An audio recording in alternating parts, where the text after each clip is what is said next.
Welcome to the Accomplish More podcast, created specifically for the small business owner who doesn't think small.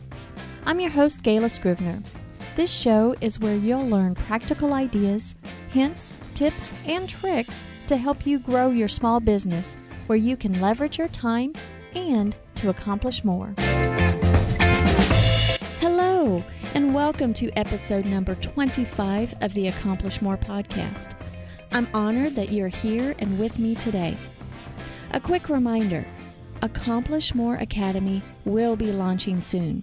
The Accomplish More Academy is a community of fellow business owners, freelancers, and solopreneurs who have that do-it-yourself itch and want to cut to the chase in getting trained on how to do some of the techie stuff to allow them to be more efficient. It's a place where you'd get straightforward training on the tools you use the most, giving you a better idea of how to develop processes and set up your team for growth and success. If that's something that's intriguing to you and you'd like to learn more, please hop over to accomplishmoreacademy.com and sign up to be the first to get some updates.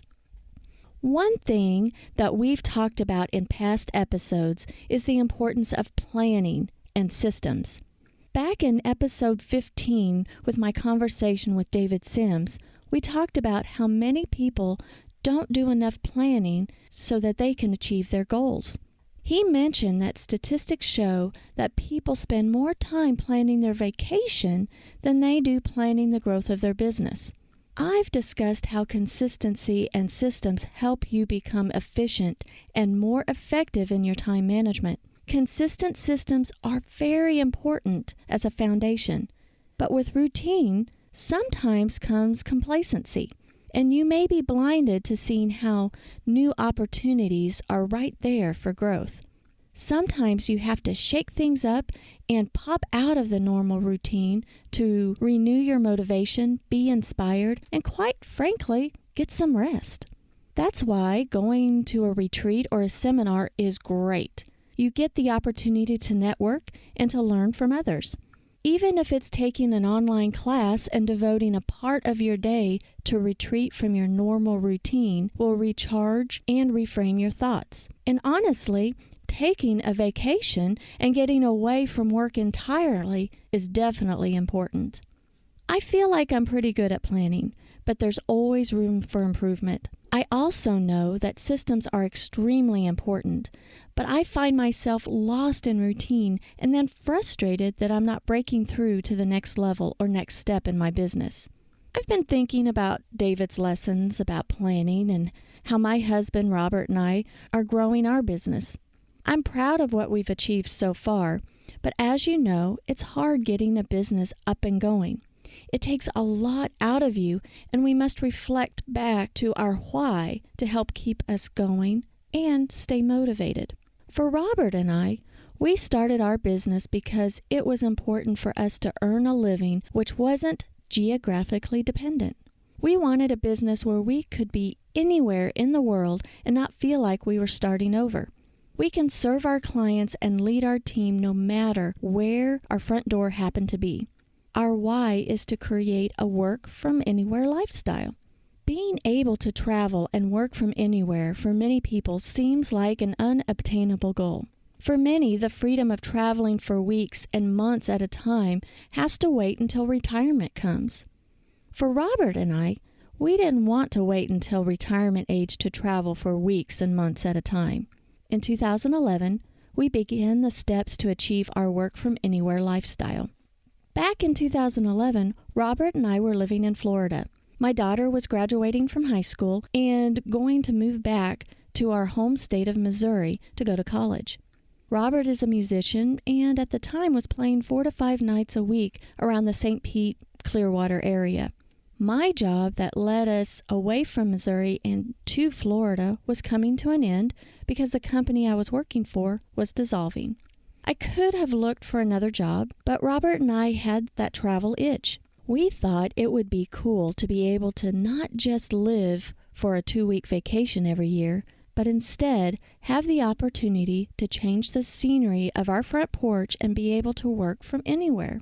Having that lifestyle isn't without its work, its planning, and its challenges, that is for sure.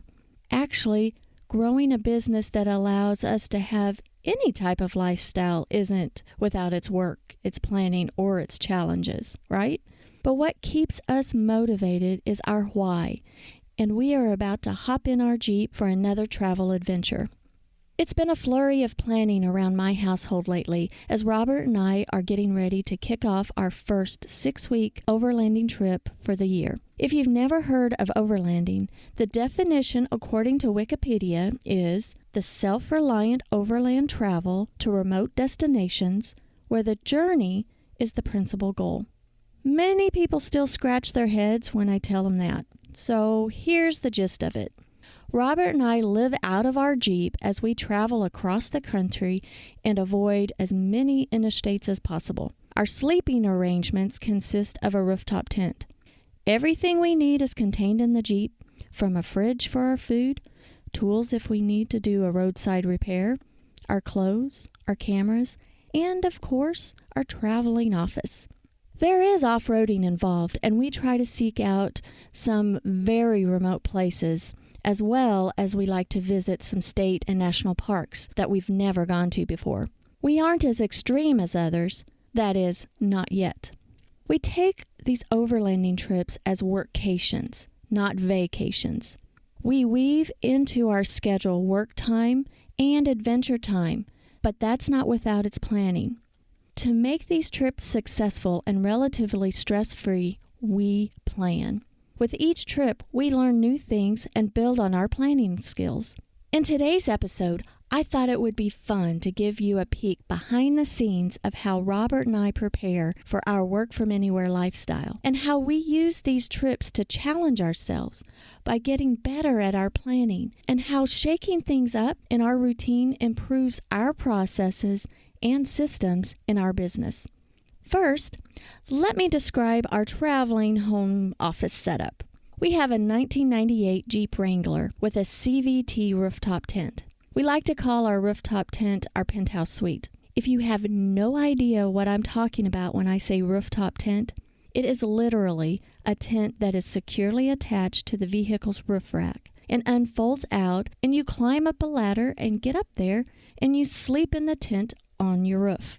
We also have a little annex room that zips to the bottom that we sometimes attach to have a little bit more living space.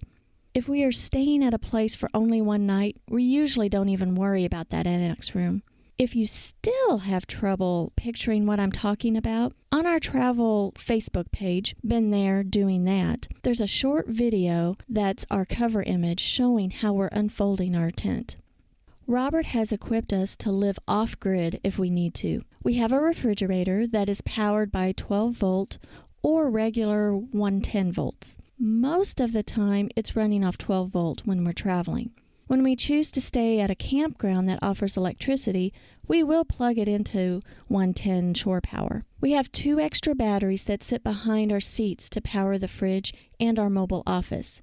Robert has wired those batteries to charge through the Jeep's alternator as we're going down the road. And then we have solar panels that keep things charged when we are stationary. The back seat has been removed, and in its place, Robert has built a platform with sections to help with organizing our gear. Robert makes sure that we have all the right tools when the unexpected happens. And the unexpected does happen. We are able to pack everything we need creatively and comfortably in our Jeep and live out of it for weeks at a time. Our mobile office is reduced down to our laptop case. Everything we need to work is right there and handy. Like I said, we are getting ready to leave Missouri and travel west to visit places mainly in Oklahoma, Colorado, Utah, and Arizona that we've never visited before. Some places are literally in the middle of nowhere. Here's where planned spontaneity comes into place. Okay, you may say those words planned and spontaneity shouldn't go together. But actually, to make it all work, a great deal of planning must be done, knowing that we may need to make spontaneous adjustments along the way. Working from home, you have a routine, right? It's true that consistency builds trust and also keeps you sane. If everything was chaotic and without some sort of order and routine, it's hard to feel like you're accomplishing anything. Processes must be in place for any business to be efficient and to scale. Shifting from working from home to working from anywhere, it shakes up the normal routine. For the next 6 weeks, we'll have to find a new normal routine. For me, doing these trips helps me think differently and think about everything that we have in place for our business and to see if we can improve on our processes. When I get stuck in one routine and don't shake things up from time to time, I get complacent and sometimes don't identify where I can improve in areas. For me, these trips challenge me and I love it. In past trips, although we have made loose travel plans, I would get a little stressed out because Robert and I weren't always on the same page as to when travel time was and when work time would be. Even though he does all of the driving and I'm merely the passenger, I am exhausted once we set up camp and certainly not in the mood to crack open the computer. We are flexible with our travel schedule, and sometimes we will stay in campgrounds where cell service is good and cram in several days of work before we move on. For example, a couple of years ago, we stopped at Mesa Verde National Park in Colorado. We were only planning on staying there for one night. The park had excellent internet, so we stayed 3 days. It wasn't in our plan to stay for those 3 days, but it was wonderful to do so. We worked several hours each morning, and then we were able to tour the park each afternoon. And the park is huge. We loved being there. Then, in the evenings, we would do any other projects, whether it was work or for pleasure. If I get stressed with deadlines, Robert is wonderful to say that we should just slow down. After all, we are going on these trips for weeks at a time and not trying to cram in a jillion destinations in just a 1-week vacation. The thing that Robert and I are continually working on is our communication. I must be better at saying out loud what projects are coming up and when they must be completed. Together, we need to get mentally prepared to make the shift from fun times to focused work mode. Each time we travel, we get better at making our plans. This time, we are making better daily itineraries. Our daily plans aren't planned to the T because we don't want to get stressed as to not being at any particular destination at a specific time. That just stresses me out just thinking about it. Our trips should be exhilarating and enjoyable, not stressful because we aren't adhering to a specific schedule. And our travel plan is pretty visual, and we're doing it different this time. What we're doing is breaking down the trip by looking at the map and the calendar. We have identified places we would like to see and explore. We have our calendar of client projects in one hand, and we review what we want to visit on our map in the other hand. This time, we've even plotted out our planned route and saved it on our Google Maps. It's pretty cool that we've learned how to export that map and then upload it into our Gaia Map app. We use Gaia Map to track our routes, and I'm anxious to see how much we end up deviating from our planned route. I think it'll be fun to see. On our calendar, we are blocking off days that will be true vacation days because, of course, we need some time to explore. From there, we figure out our travel days and approximately where we'll be. We can plan to stop in a town at a coffee shop and work for a block amount of time before we head to a remote camping area. We also look for possible places to camp that would have internet service where we may stay for a couple of days. Places like KOAs. Although we don't necessarily care to stay at a busy campground like a KOA, they usually have good Wi-Fi, and we can get a ton of work done in a short amount of time. Not everything we do requires Wi-Fi, so being creative as to when we do what tasks requires some planning. For example, writing and recording podcast episodes doesn't require internet. It's just the uploading during the publishing process that internet service is needed. But for all the planning we do, we are well aware that things may not go as planned. For us, we just don't get stressed out about it.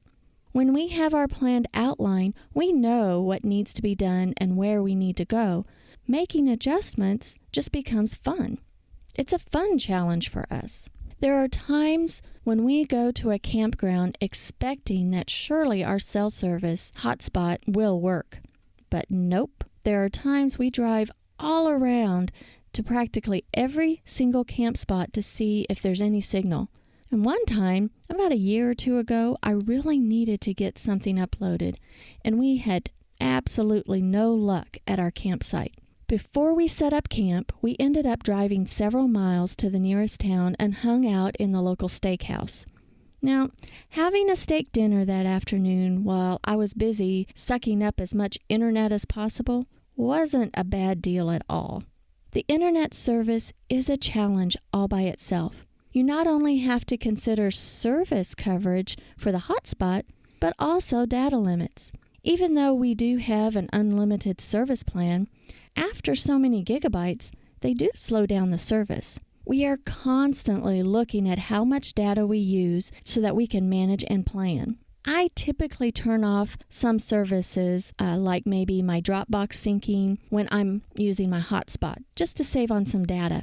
We may not upload podcast episodes or a lot of images when we're using our hotspot. We'll reserve those types of tasks when we're able to use Wi-Fi at a campground, a coffee shop, or even a library.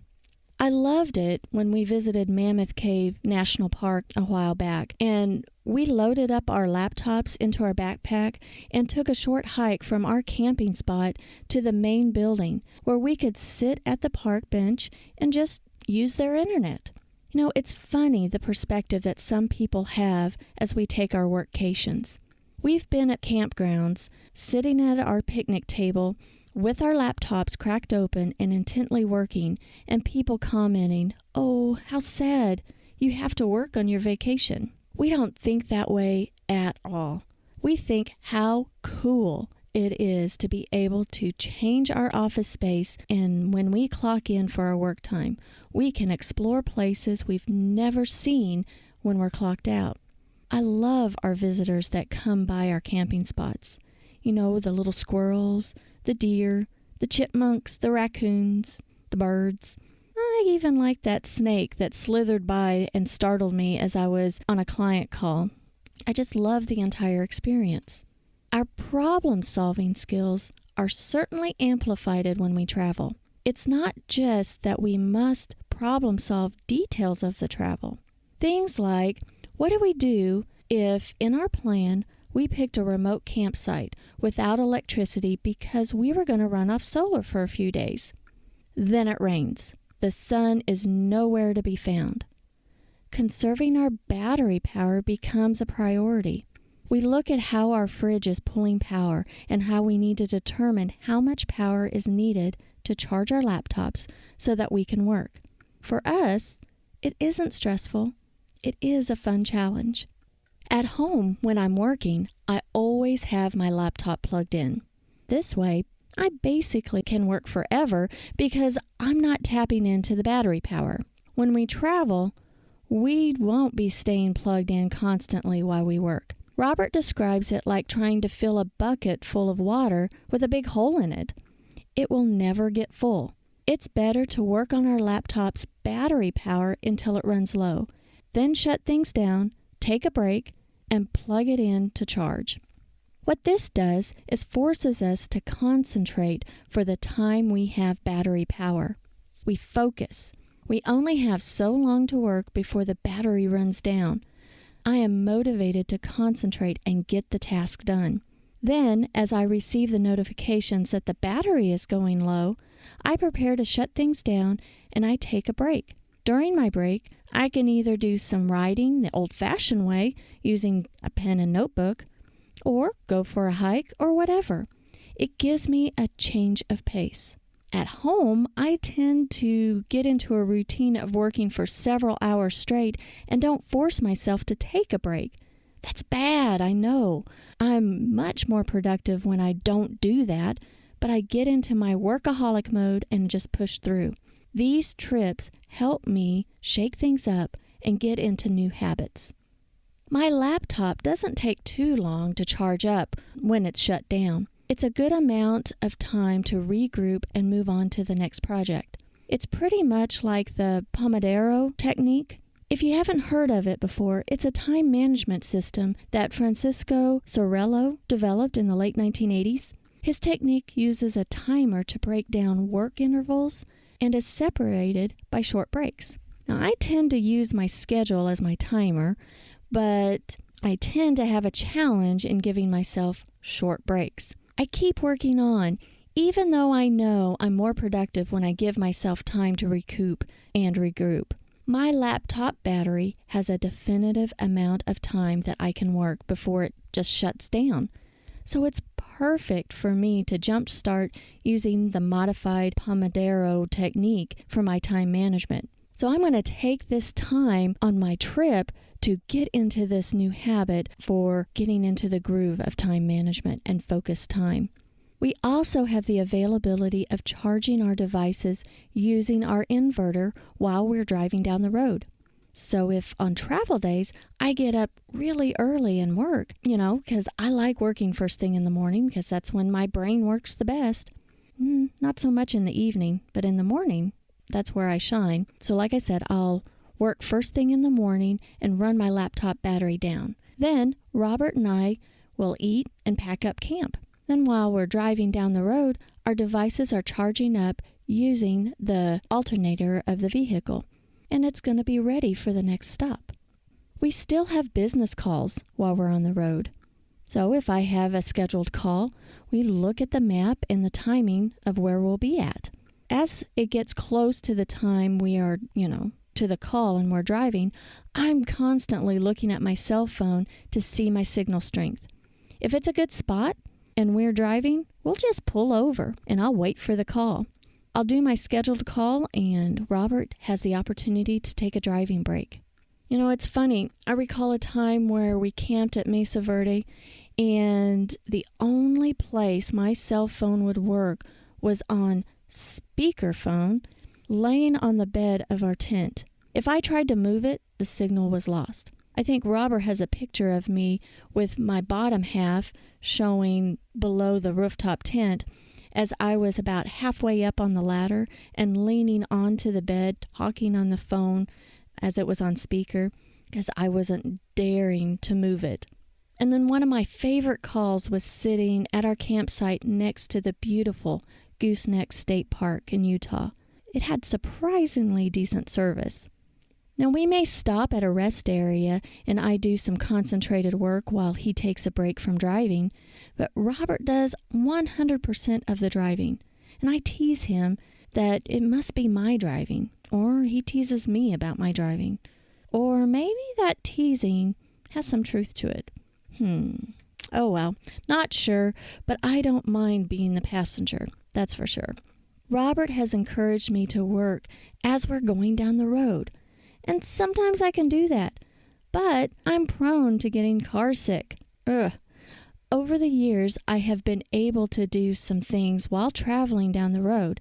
I have been known to fix a website or two while in motion, but the challenge there is maintaining steady internet service.